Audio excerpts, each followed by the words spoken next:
नमः शिवाय। तंत्र के रचयिता भगवान शिव को मेरा नमस्कार है। यूं तो मैंने आपको असंख्य ऐसे मंत्र दिए हैं जो कि पल भर में काम कर जाते हैं। मैंने ऐसे कई यंत्र मंत्र तंत्र दिए हैं जो कि देखते ही देखते आपका जो मनोरथ है उसको पूर्ण कर देते हैं।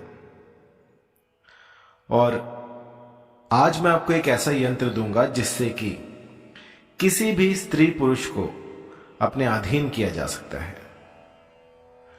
यह बहुत ही चमत्कारी मंत्र है और इसको करने से आप किसी को भी देखते ही देखते अपने अधीन कर सकते हैं।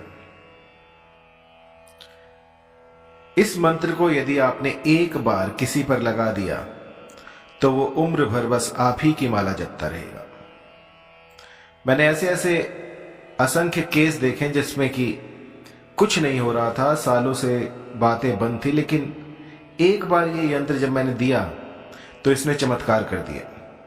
इसने रातों रात कुछ ऐसा किया, मुझे नहीं पता ये सब कैसे होता है, लेकिन सामने वाला खुद फोन करता है, खुद अनब्लॉक करता है और आप जो हैं उनसे बात कर पाते हैं। मेरे पास एक महिला आई थी, उनका प्रश्न ये था कि गुरुजी लगभग 3 साल हो गए हैं, मेरे पति जो हैं वो मुझे लेकर नहीं जा रहे और मैं बहुत कुछ ट्राई कर चुकी हूँ, मुझे कुछ ऐसा दीजिए जो कि पल भर में काम करता हो। ये मेरी जिंदगी और मौत का सवाल है। तो मेरे पास जो मोस्टली केस आते हैं वो ऐसे ही होते हैं, सब दुख दर्द से भरे होते हैं। किसी का केस तो ऐसा भी होता है कि उसके पास और कोई चारा नहीं होता, या तो आर या फिर पार, आगे कुआं है और पीछे खाई है। तो ऐसे में जो है मुझे उनको ये यंत्र देना पड़ता है। तो जब जान पर बनाई हो और सामने वाला जो है वो आपसे शादी करके भाग गया हो और आपको छोड़ गया हो, तो उस समय पर ये यंत्र काम आते हैं। जन कल्याण के लिए बने थे ये मंत्र तंत्र, लेकिन कुछ कुबुद्धियों ने इसका दुरुपयोग करके तंत्र को बदनाम कर दिया है। तो जो भी मेरे साधक हैं उनसे मैं जोर देकर ये कहना चाहूंगा कि इन यंत्रों को हमेशा जन कल्याण में लगाएं। इसमें आपको जो प्रिकॉशंस रखनी है वो ये है कि जब आप सब कुछ कर लें और जब आप देखें कि कुछ भी काम नहीं कर रहा है, उस समय पर इस यंत्र को काम में लाएं। क्योंकि जहां पर सुई काम करती है वहां पर तलवार नहीं निकाली जाती। तो ये समझिए कि ये जो है ये यंत्र राज है।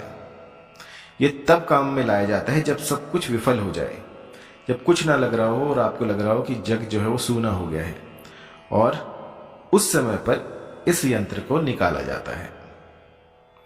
यंत्र राज को किसी भी भोजपत्र पर आप बना सकते हैं। ताड़पत्र पर बना लीजिए, भोजपत्र पर बना लीजिए, और इसके बाद जो है इसकी भली प्रकार से प्राण प्रतिष्ठा कीजिएगा। प्राण प्रतिष्ठा करने के बाद आपको इस यंत्र को शराब में डुबा देना है। यंत्र के बीच में जो है मंत्र है, उस मंत्र में जहां पर नाम आया है उस नाम के व्यक्ति को आप आकर्षित कर रहे हैं। तो हमेशा जहां पर नाम लिखा हुआ है वहां पर आपको उस साध्य व्यक्ति का नाम लिखना है और उसके बाद जो है इसकी प्रतिष्ठा करनी है। तो इसे कौन कर सकता है कौन नहीं कर सकता, तो इसमें ऐसी कोई मनाही नहीं है कि इसको एक पर्टिकुलर एज वाले ही कर सकते हैं या फिर कोई स्त्री कर सकती है, पुरुष कर सकता है। इसे हर कोई यूज कर सकता है। जिसको भी दिक्कत आ रही हो और वो चाहता है कि किसी को आकर्षित करना, तो वो इसको कर सकता है। इस साधना का जो दिन है वो रहेगा बुधवार। बुध काम शुद्ध, बुधवार को किया गया ये यंत्र का काम शुद्ध हो जाता है, सिद्ध हो जाता है। और इसकी टाइमिंग रहेगी, अगर आप ब्रह्म मुहूर्त में कर पाए तो बहुत बढ़िया है, अन्यथा 6 से 8 बजे के बीच में इसको बना सकते हैं। बनाते वक्त जो आसन होगा वो मृग चर्म का होगा, क्योंकि आकर्षण में मृग चर्म जो है वो सर्वश्रेष्ठ बताई गई है। लेकिन आजकल के आधुनिक युग में वो पाना बहुत मुश्किल है, तो आप उसकी जगह पर ऊनी कंबल ले सकते हैं। ये ध्यान रखें कि आपकी साधना में कोई भी चीज काली ना हो। और मैं आपको जोर देकर ये कहना चाह रहा हूं कि जब ये यंत्र निर्माण करें तो आप एकांत में हो। एकांत में ही शक्तियां जो है वो उजागर होती हैं। मेरा मूल मंत्र ये समझ लीजिए कि जब भी कोई ऐसी साधना करे तो दुनियादारी से दूर होकर करें। मैंने कई बार ऐसा देखा है कि कुछ लोग साधना करने जाते हैं तो उसका ढोल पीटते हुए जाते हैं, कोई रील बना रहा है, कोई कुछ कर रहा है। तो ये सब मत कीजिए। जितनी साधना गुप्त रहेगी उतना ही उसमें असर होगा। यदि आपके पास बैठे हुए को भी शक हो जाए कि यहां पर आप ये साधना कर रहे हैं तो भी साधना विफल हो जाती है।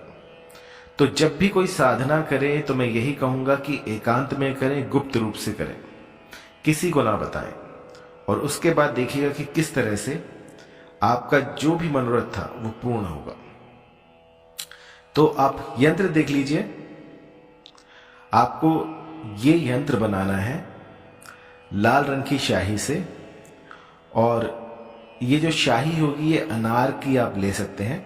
अनार के कुछ दाने जो है उसका रस निकालकर इस यंत्र को बनाइएगा।